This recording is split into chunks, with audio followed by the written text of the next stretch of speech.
more questions from the room. I would like to ask the journalists to be as succinct as possible. Yes, we see a young man here, young gentleman, Children's Editorial Office.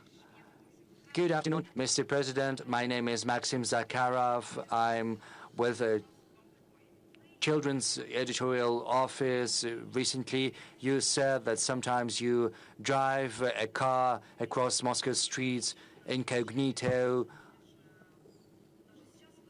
and when you speak at meetings or right now, you are in possession of a treasure trove of information. I would like to ask you how you get this information about what people really need. Well, I didn't say that exactly like that I drive incognito, that I drive myself. I'm just saying that sometimes I drive without the accompanying police cars and all that.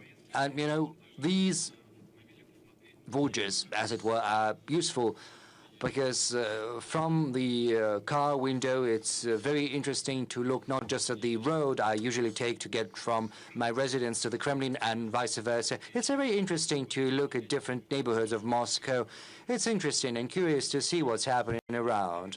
As far as verified information I get is concerned, I think the most important thing that provides me with that information, well, this is an event like this. Just imagine 2.5 million people have sent their messages and questions to the direct line. Of course, it's impossible to cover all of that and process all of that in the course of these several hours we've got. But, 2.5 million messages.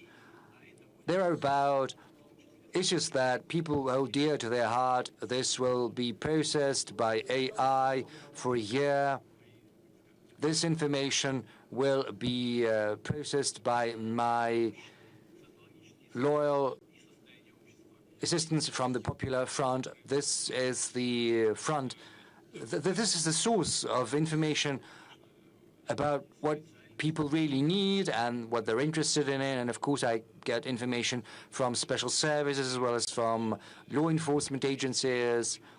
And I'm trying to use that information not just in an aggregate form to personalize, but also I'd like to see the original documents, and I'd like to meet people, personally talk to them when I have work and visits across the country. It's very important to talk directly to people because it gives a lease of fresh life to what we're doing. You see the needs of the people, and of course, polls by social studies agencies. Of course, people take these polls differently, but mostly these are polls of a professional nature. And of course, sometimes people are not happy with average numbers, with mean numbers, because these figures have nothing to do with what people are facing in real life. But these average data are important because they give us an understanding of what is happening in general across the country. So this is a variety of sources which provide me with a fairly objective picture of what is happening in the country.